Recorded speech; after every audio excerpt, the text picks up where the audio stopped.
Film की music की बात की जाए तो किस तरह के गाने हैं, क्योंकि इंग्लिश और हिंदी क्या दोनों को मिक्स किया गया है इसमें?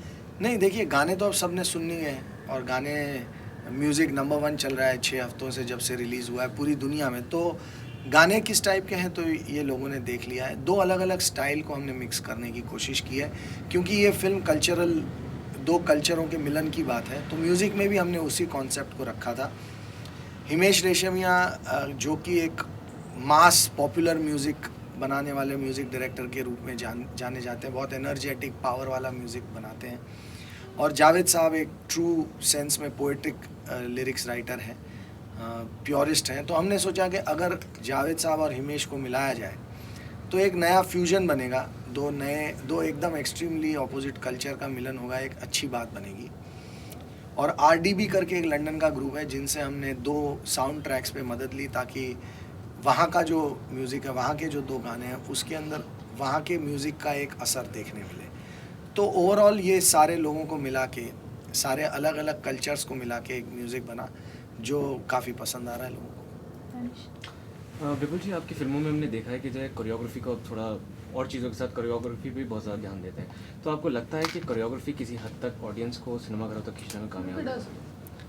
मुझे ऐसा लगता है कि हिंदी फिल्मों में गाने और संगीत ये एक ऐसा एलिमेंट है जो दुनिया के किसी सिनेमा में नहीं है। ये हमारी खासियत है, ये हमारी स्पेशलिटी है और हमें इस चीज़ का बड़ा गर्व होना चाहिए कि हमारे सिनेमा में कुछ ऐसा है जो पूरी दुनिया में नहीं है। और अब तो फ़ॉरेन की फ़िल्मों में लोगों ने गाने ऐड करना शुरू कर दिया है, यहाँ तक कि हिंदी गाने भी लोग अपनी फ़िल्मों में बजाते हैं। इनसाइड मैन करके एक फ़िल्म आई थी जिसके बिगिनिंग और एंड टाइटल में छैया छैया गाना उन्होंने बजाया।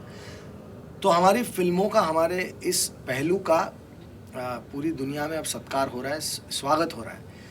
तो इसलिए मैं ऐसा मानता हूँ कि गानों को हमें उनका जतन करना चाहिए। ये हमारी फ़िल्मों का एक बहुत ख़ास पहलू है और उसे हमें बहुत अच्छी तरह जतन करके आगे ले जाना चाहिए। इस फिल्म की जो टारगेट ऑडियंस है वो कौन सी रही है, एनआरआई ऑडियंस या इंडियन ऑडियंस?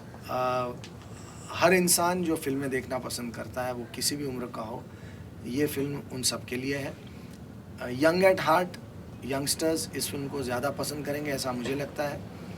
मॉडर्न सोच वाले लोग इस फिल्म को ज़्यादा पसंद करेंगे ऐसा मुझे लगता है।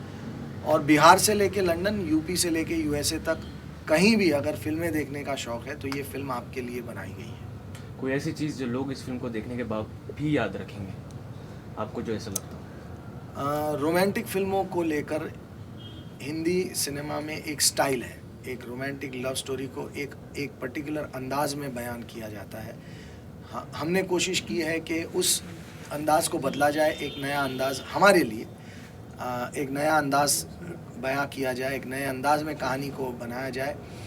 और जो हॉलीवुड या इंटरनेशनल प्लेटफॉर्म पे जिस तरीके से रोमांटिक फ़िल्म बनती हैं, बहुत ही रियलिस्टिक होती हैं रोमांटिक फ़िल्में।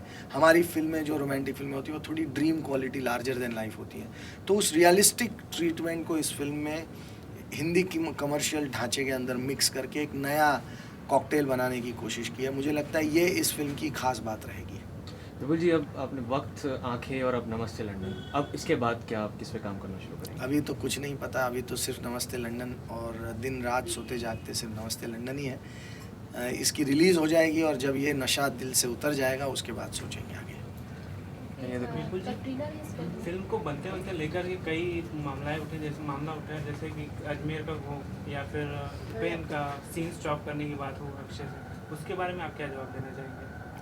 देखिए, जहाँ तक अजमेर शरीफ का सवाल है, अंजुमन कमेटी ने पब्लिकली स्टेटमेंट देके ये बात क्लियर कर दी है कि जो आउटफिट कतरीना ने पहना था उसमें उन्हें कोई आपत्ति नहीं है, ना वो सीन देखना चाहते हैं जैसा कि हमने उन्हें ऑफ़र किया था, और वो चाहते हैं कि इस सीन को इस फिल्म में उसी स्वरूप में प्रेजेंट किया जाए और उनका हमें संपूर्ण सपोर्ट है।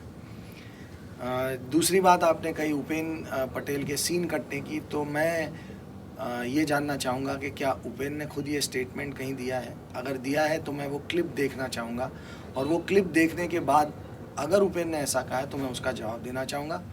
अदरवाइज़ ये सिर्फ अफवाह है, गॉसिप है, और इसे मैं इम्पोर्टेंस देना नहीं चाहूँगा। इनफैक्ट किसी एक न्यूज़पेपर में जब ये वाक़या छपा था उसके अगले ही दिन उपेन ने इसका क्लैरिफिकेशन भी दिया था कि ये बिल्कुल बेबुनियाद बात है और उन्होंने ऐसा कभी भी नहीं कहा है। तो अगर किसी के पास ऐसा कोई क्लिप है तो मैं चाहता हूँ कि वो क्लिप मुझे दिखाएं और मैं उसका जवाब उसी वक्त वहीं सामने बैठ के देना चाहूँगा। इसमें कटरीना ने डबिंग अपनी हिंदी में की है तो उनको कितना प्रॉब्लम हुई है आप बताएंगे ज़रा। मेरे हिसाब से कैटरीना जब हिंदुस्तान में आई थी तो वो हिंदी बिल्कुल ही नहीं बोल पाती थी, लेकिन इस एक साल में या इस 1-1.5 साल में उन्होंने हिंदी बोलने का जो अपना आर्ट है उसको जितना उन्होंने 1 साल में हिंदी को सीखा है वो बहुत ही काबिल तारीफ़ है। इनफैक्ट नमस्ते लंदन में कई ऐसे सीक्वेंसेस हैं जहाँ पे उन्होंने एक पेज का डायलॉग एक शॉट में हिंदी में और 100% परफेक्ट हिंदी में बोला है और मेरे हिसाब से ये बहुत ही कमाल की अचीवमेंट है। तो और वैसे भी मैं चाहता था कि जो कैटरीना का कैरेक्टर है वो थोड़ी सी एक्सेंट वाली हिंदी बोले, ब्रिटिश हिंदी जिसे कहते हैं। तो इसलिए वही ये फ़िल्म डब करने वाली थी, ये मेरे दिल में पहले से क्लियर था और मुझे ये भी नहीं मालूम कि ये उनकी पहली फ़िल्म है। जहाँ तक मेरा मानना है ये उन्होंने अपनी सारी फिल्में खुद ही डब की होंगी। अक्षय के साथ ये आपकी दूसरी फिल्म है? तीसरी फिल्म है। तो अक्षय के साथ उसकी क्या चीज़ आपको ज़्यादा अट्रैक्ट करती है कि आप हर बार उनको फिल्म में रिपीट करते हैं? तो उनकी कौन सी खासियत है जिसकी वजह से आप उनको रिपीट करते हैं? एक तो देखिए हमने जो भी काम साथ में किया वो बहुत सराहा गया, सक्सेसफुल हुआ। अक्षय ने अपने आप को एक बहुत ही बैंकेबल और बहुत ही वर्सेटाइल एक्टर की भूमिका में स्थापित कर दिया है।